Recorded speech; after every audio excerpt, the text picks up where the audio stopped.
press it again, and then it starts. Yeah, now it's going. Can you give us your name and where you come from in Cardiff? Right, my name is David Craig and I live in Penarth, which some people say is a suburb of Cardiff, but it is not. But I'm Cardiff more or less. Yes. Yeah. Tell us about your first experiences of going to watch Cardiff. Right. Well, my first experience was when on the first occasion my father took me, which I remember as being to a game in 1955, which meant I was 10 years of age. And what I recall particularly is the fact that I had to be either held up or sat on a metal barrier to enable me to see the game. And what else I remember particularly is the size of the crowd, the fact that they were standing, the supporters were standing, and also that there was no segregation between Cardiff City supporters and the supporters of whichever team they were playing on that occasion. And I honestly can't remember what the other team was or even what the result was. That would have been at the old Ninian Park, and it would, yeah. The dark terraces of railway sleepers, yeah. Tens of thousands of people there. It must have been almost a frightening experience for a young child. It was sort of frightening in a thrilling way, I suppose, because it's something I never experienced before, but you got the sense of security because your father was sitting or standing, sorry, not sitting, but standing next to you, and that gave you that sense of security as well. But it wasn't daunting, but it was certainly an exciting experience, yeah. Was that then a regular feature of your childhood, going to the football with Dad, or was that just special occasions? I don't think we went regularly in the sense of going to every home game or even once a month or whatever. It's possible that was my 10th birthday. It probably was, looking back on it. But no, it wasn't a regular occurrence. I think my father might have hoped that it would be, but one, we came from Caerphilly, and two, the family wasn't particularly well off, so I think that's probably one of the reasons, or two of the reasons, why we didn't go that regularly. Were you, as a child, was it something that you used to talk about amongst your friends on the playground? Was Cardiff a vital part of your life? Yes, it was. Yeah, very much so. There were other children there who had obviously been taken as well to see the game.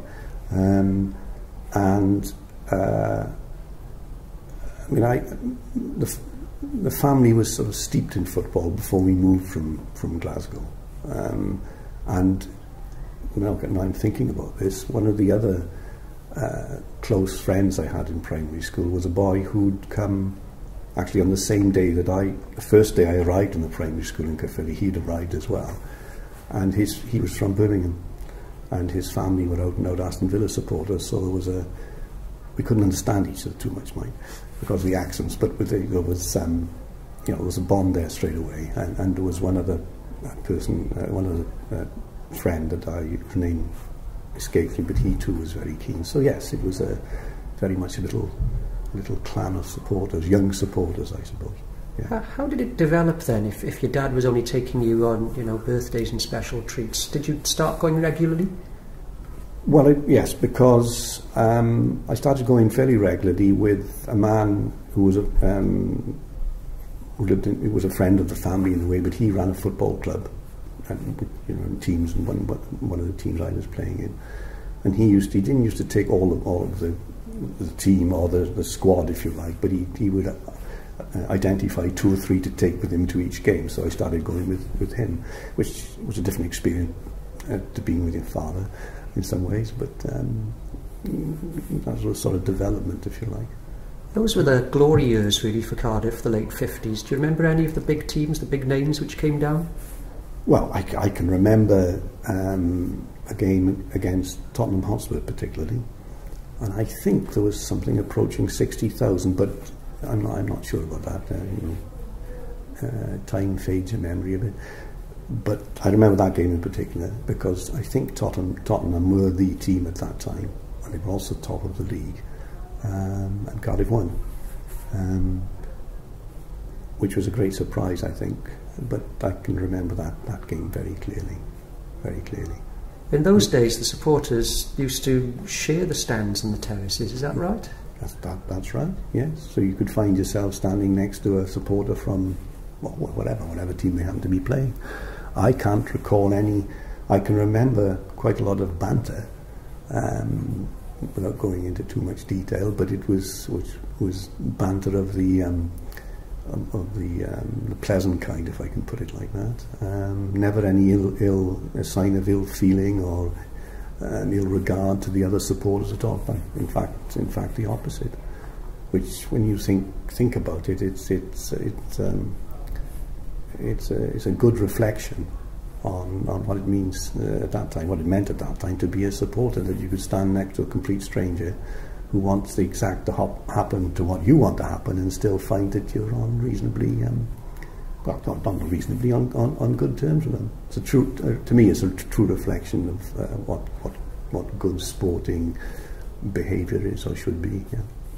Was football and Cardiff City a big thing in the playground and amongst your classmates in school? Yes, it was. Things changed when I went to the secondary school, the grammar school as it was at that time, because the tradition of the grammar school, and I presume it was very much the case with all grammar schools in Wales, but I'm not sure about that. It might be pockets where it wasn't the case. It was very much the tradition, sporting tradition, was very much a rugby football one, and not a soccer or not a football one. And that's the first time that I'd come across that. It wasn't on the curriculum, whereas rugby football was.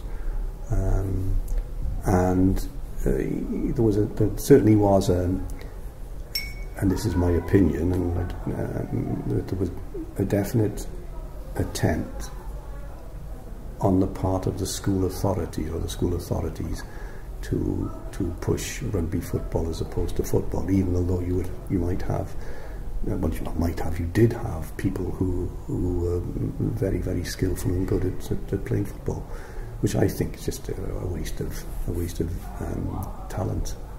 One of your contemporaries actually went on to play for Cardiff City. He did. He played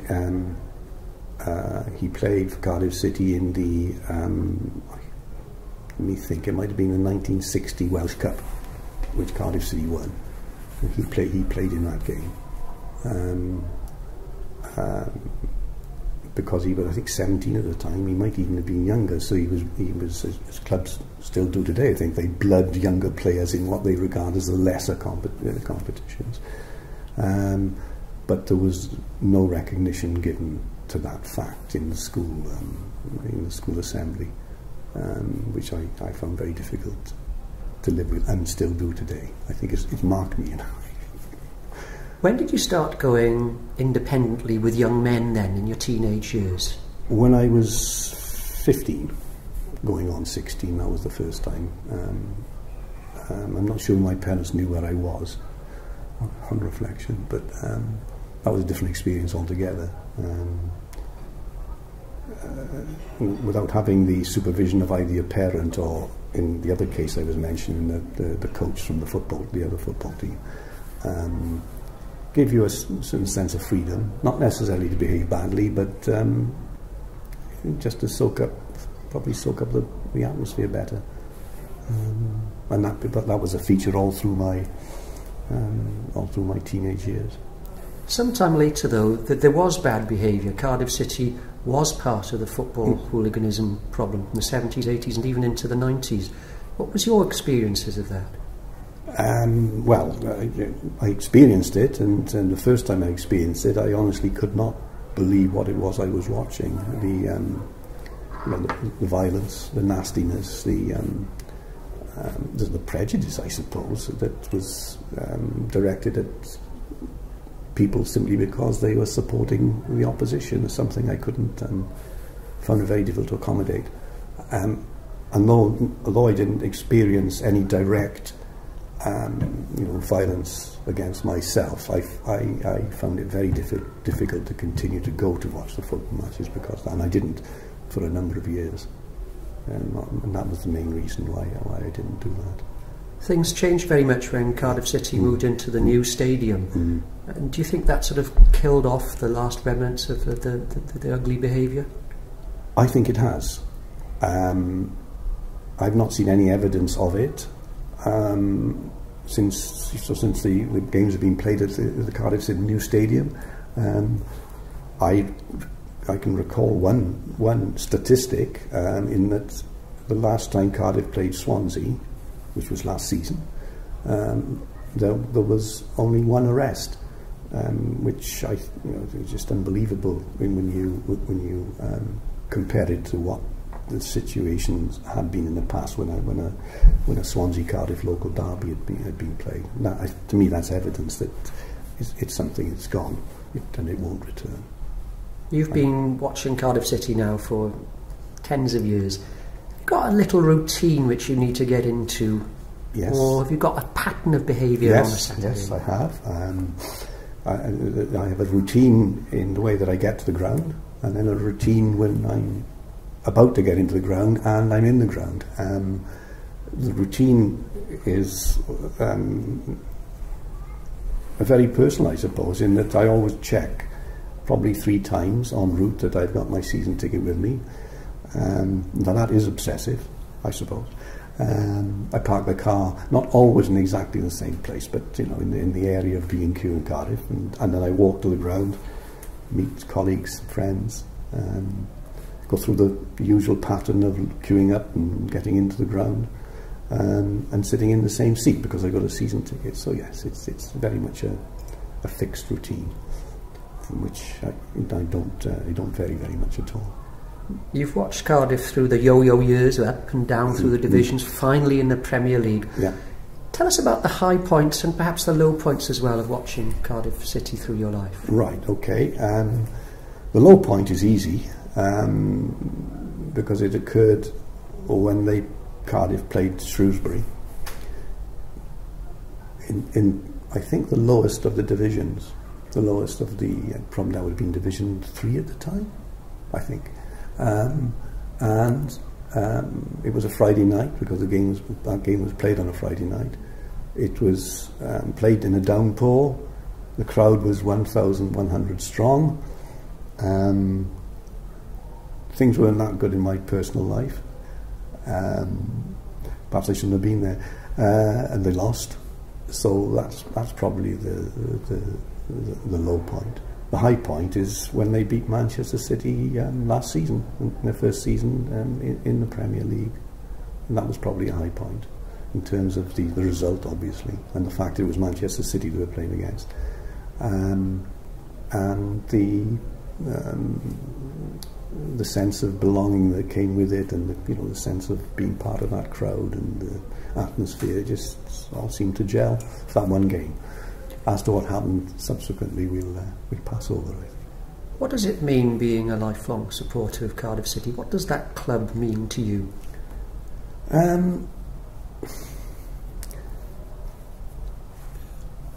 I feel that I'm part of the club, and I also feel that the club is part of me.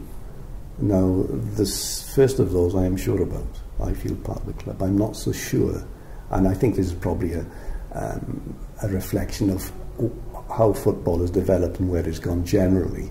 I'm not so sure that the club feels that, not obviously don't identify particularly with me, that the club feels that a supporter is part of the club.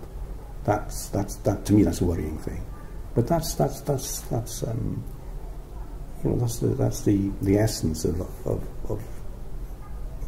my relationship with Cardiff City Football Club. I feel it's a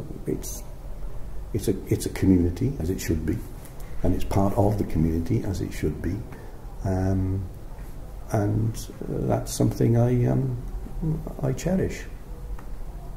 What would your life be like without Cardiff City? Well, I have a lot more money to spend on other things, for one thing. I'd have a lot more time on my hands than I do, because it's not just attending the games. It's the build-up to the games, it's the days before, it's the reading the reports. So it would be emptier.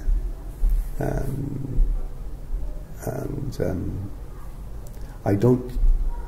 Yes, my life certainly would be emptier without it, irrespective of how successful or not they're being. And that, unsuccessful years, but the commitment and the involvement and the time spent thinking about the club is still there. So that's it, I suppose. Yeah. David Craig, thank you very much for sharing your love of Cardiff City with us. It's a pleasure.